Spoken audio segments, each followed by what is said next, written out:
Alors, chapitre 12, la prise en compte de l'environnement par l'entreprise. Donc, c'est un chapitre qui clôt la partie du thème 2 donc du programme de première année de CEJM et qui porte notamment sur tout ce qui est l'environnement global de l'entreprise, excusez-moi, qui va influencer les décisions de l'entreprise en tant qu'agent économique. Donc, les notions clés de ce chapitre, c'est tout ce qui est innovation, macro et micro-environnement, et un outil d'analyse de l'environnement que vous connaissez certainement qui s'appelle le PESTEL. Alors, l'idée de ce chapitre en introduction, les deux grandes idées, c'est qu'en gros, l'entreprise doit innover parce qu'elle évolue dans un environnement en constante évolution. Bon. Et donc, cette notion d'innovation nous renvoie à cet homme qu'on a déjà cité ensemble, qui est Joseph Schumpeter. Et on l'a évoqué parce qu'on avait évoqué le rôle de l'entrepreneur innovateur. Alors l'entrepreneur innovateur, contrairement au manager, souvenez-vous, c'est celui qui sait innover. Hein, on avait vu avec le cas Zéro Gâchis que les entrepreneurs avaient développé une application Zéro Gaspille, qu'ils avaient su saisir des opportunités au sein de leur environnement, notamment le gaspillage alimentaire qui était fait notamment par la grande distribution, et qu'ils avaient pris des risques. Parce qu'un projet entrepreneurial, il peut aboutir ou il peut ne pas aboutir. Donc, parmi les risques, on avait évoqué les risques financiers. Bon, Schumpeter, en réalité, il va plus loin sur le lien entre innovation et croissance. Pour lui, si vous voulez, l'innovation, très rapidement, va permettre déjà, va opérer une sorte de remplacement naturel des produits, c'est-à-dire que les vieux produits, les produits qui sont dépassés, obsolètes, vont peu à peu disparaître, si vous voulez, et de nouveaux produits vont apparaître. Et ces nouveaux produits vont faire émerger, donc c'est-à-dire apparaître, créer de nouveaux besoins, donc vont créer des débouchés à la vente, et les entreprises donc vont pouvoir produire, et donc ce processus de production va accélérer la croissance. Et la deuxième idée de ce chapitre, c'est que l'entreprise donc qui est là, qui est un agent économique, elle évolue donc au sein d'un environnement, on l'a dit, complexe et incertain, et elle va subir des influences. Alors ça peut être des influences politiques, ça peut être des influences économiques ou des influences technologiques. Et puis elle peut aussi subir des influences écologiques, sociologiques ou légales, c'est ce qu'on appellera le PESTEL. Et cet environnement global, général, qui pèse sur l'entreprise, c'est ce qu'on appelle le macro-environnement.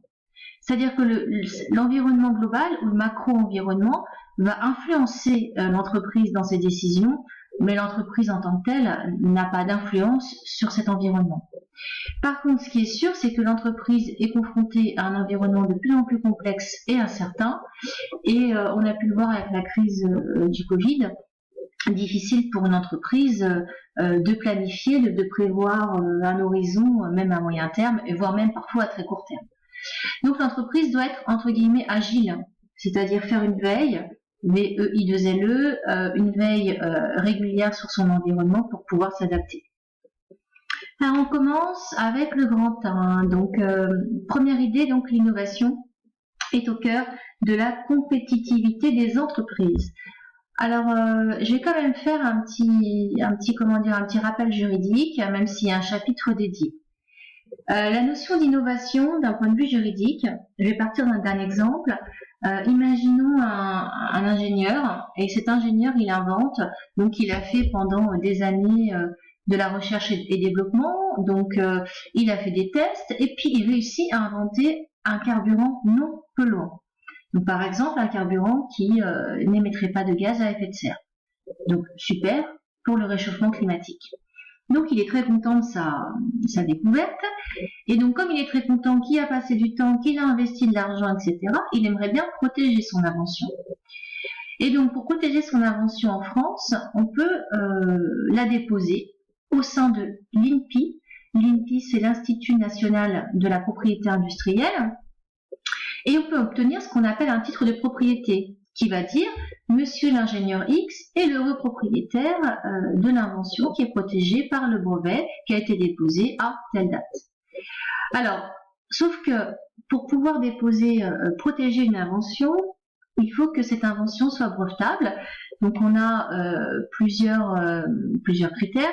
Déjà, il faut que ton invention soit nouvelle. Donc imaginons que mon ingénieur, là, tout content de sa découverte, la veille du dépôt à l'INPI, donc la veille de faire le dossier pour protéger son invention officiellement, il organise chez lui une petite réunion avec des amis scientifiques pour leur présenter sa nouvelle invention. Alors le souci, c'est que du coup, l'invention, elle n'est plus secrète, elle n'est plus nouvelle, elle a été rendue publique, et en l'occurrence, elle a été rendue publique par lui, par l'ingénieur. Donc elle ne peut plus être brevetée. Donc jusqu'au dépôt du brevet, le secret doit être absolu, sinon l'invention ne sera plus nouvelle, elle ne pourra plus être protégée. Deuxième critère pour pouvoir protéger une invention, alors ça vous paraît être évident, il faut qu'il y ait eu en amont avant, une activité inventive. Une activité inventive, c'est-à-dire que ça justifie d'un réel effort de recherche. Donc là, c'est le cas pour mon ingénieur. Hein. Je vous ai dit, il a travaillé pendant des années, il a fait des recherches, il a fait des tests, il a réalisé également des tests en petite production pour voir si le carburant n'abîmait pas les véhicules automobiles, etc.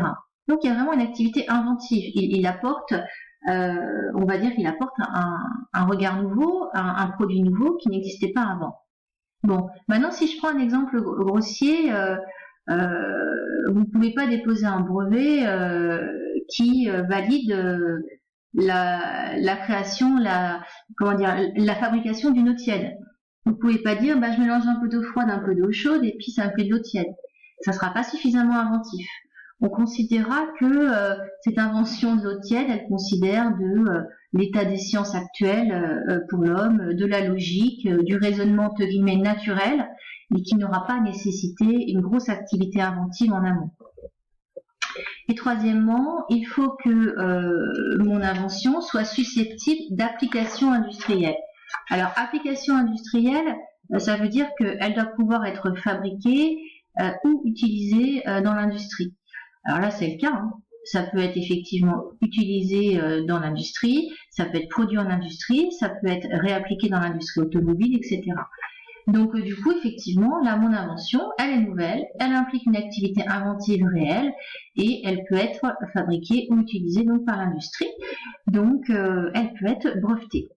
Et donc, elle est brevetée donc auprès de l'INPI, donc on l'a dit, qui est l'Institut national de la propriété industrielle. Et ce qui est intéressant, je continue sur le petit point juridique avant d'avancer, c'est que ce brevet va permettre à mon inventeur d'avoir une protection de son invention pendant 20 ans, et ça va lui conférer ce qu'on appelle, lui donner un monopole d'exploitation. Un monopole, ça veut dire qu'il va être le seul, comme un monopole de marché lorsque j'ai un seul offreur, donc il va être le seul à pouvoir utiliser, exploiter commercialement par exemple son invention pendant 20 ans. C'est pas rien. Ça veut dire que il peut fabriquer lui-même du carburant non polluant, il peut accorder des licences, c'est-à-dire des droits d'utilisation à d'autres entreprises qui le fabriqueront mais qui lui verseront un droit pour pouvoir utiliser son invention, etc. Si on reprend l'exemple de la crise sanitaire, Pfizer en collaboration, donc Pfizer américain, laboratoire pharmaceutique américain, en collaboration avec un laboratoire allemand, a été le premier à communiquer sur le fait qu'ils étaient en dernière phase de test pour un vaccin qui permettrait de se protéger contre le Covid. On est sur une invention qui est nouvelle, qui applique une activité inventive et qui est susceptible d'application industrielle, parce que ça va être fabriqué dans l'industrie maintenant en masse, pour une vaste campagne de vaccination. Et donc du coup, Pfizer va obtenir un brevet, et ce brevet va lui permettre d'accorder effectivement des droits. Alors par exemple, il y a une entreprise en Normandie qui va fabriquer le vaccin pour la France. Donc ils vont payer des droits au laboratoire pharmaceutique pour pouvoir fabriquer le vaccin. Alors si on revient maintenant à Schumpeter, Schumpeter il distingue plusieurs formes d'innovation. Moi je vais en citer 4. Il dit voilà, la première forme d'innovation, c'est ce qu'on appelle l'innovation produit. Alors l'innovation produit, elle est simple, hein. C'est le fait d'introduire de nouveaux produits, que ce soit des biens ou des services, en gros, sur le marché. Alors moi, j'ai pris un exemple de mon enfance. Sophie la girafe, vous voyez ici, ça a été déposé à l'INPI en 1961. Alors, l'innovation produit, à votre avis, c'est quoi sur Sophie la girafe? Et ben, c'est le poète. C'est-à-dire quand vous appuyez sur le jouet en plastique, là, ben, ça fait un petit poète, et ce poète est déposé en tant que brevet. Bon, après, on a plein d'autres innovations produits, hein, parmi ceux qui ont davantage, on va dire, bouleversé nos modes de vie, qu'on appelle des innovations plus radicales. On a évidemment le réfrigérateur, la machine à laver, le téléphone. Pour le coup, ça a bouleversé nos vies. Le micro-ondes, etc. Alors le réfrigérateur, par exemple, c'est vrai qu'il s'est installé dans la société française plus après-guerre. Mais en réalité, la première invention de cette armoire qui fait de l'air froid, quoi, ça date de 1834 et c'est un Américain qui l'a inventé. Mais après, le brevet en tant que tel qui ressemble plus à notre réfrigérateur moderne, plutôt, excusez-moi, c'est Albert Einstein qui l'a déposé en 1930. Après, une autre innovation produit majeure, c'est la voiture, hein. La première voiture, on considère que c'est celle d'un Allemand qui s'appelait Karl Benz et qui date de 1886. Et c'était un tricycle, donc en gros un vélo à 3 roues avec un moteur à explosion et qui fonctionnait déjà avec du pétrole. Et il y avait une boîte de vitesse et ça pouvait rouler jusqu'à 15 km/h. Voilà, c'est la première automobile. Voilà. Donc des innovations majeures. On a des innovations qui sont plus mineures. Voilà, mais qui bouleversent parfois en partie les modes de vie. Deuxième type d'innovation, c'est l'innovation de procédé. Alors, l'innovation de procédé, si on fait simple, c'est une nouvelle méthode de production, le plus souvent. Donc, une nouvelle méthode de production, ça va être par exemple, si je prends l'exemple de l'industrie, vous allez remplacer une partie du facteur travail, c'est-à-dire des hommes qui travaillent par des robots. La robotisation, c'est une nouvelle manière de produire. Si je prends un autre exemple, et du coup j'ai pris comme exemple la Tour Eiffel.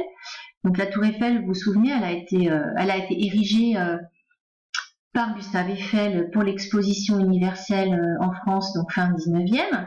Et si vous voulez, la manière de construire cet édifice, cette construction métallique à l'époque, le processus de production, de fabrication était complètement novateur. Le chantier a pris plus de 2 ans. Et donc, ce processus de fabrication a été protégé donc en tant que tel. Il y a maintenant plus de 130 ans. Donc voilà, il y a un exemple d'innovation de procédé. Troisième type d'innovation, c'est l'innovation de commercialisation.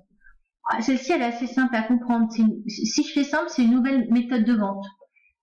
Si on fait encore plus simple, on peut dire que la vente en ligne, la vente par Internet, alors vous êtes né avec, moi non.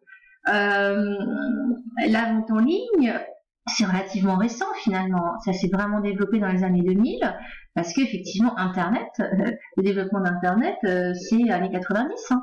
Donc, c'est une nouvelle méthode de commercialisation. Maintenant, si je prends un exemple concret et qu'on va un peu plus loin, j'ai pris Blablacar. Blablacar, vous connaissez, je ne sais pas si vous avez déjà utilisé, mais c'est du covoiturage. Alors, pourquoi c'est une nouvelle manière de commercialiser? Déjà parce que, en termes de mode de commercialisation, donc de vente, on passe par une application, on est entre particuliers. Hein, c'est l'économie collaborative qui veut ça, on en a déjà parlé. Et puis cette commercialisation nouvelle du service de covoiturage implique aussi un mode de fixation du prix qui est particulière. Blablacar, vous payez en fonction du nombre de kilomètres, ça sera moins cher si vous êtes plus de passagers dans la voiture. Donc ça, c'est novateur. C'est une nouvelle façon de commercialiser du transport. Et au-delà de ça, on avait parlé ensemble de ça dans le cas Le Bon Coin. Ça bouleverse aussi, c'est une vraie innovation parce que du coup, ça bouleverse aussi, si vous voulez, les modes de consommation. C'est-à-dire que je vais utiliser mon véhicule, enfin un véhicule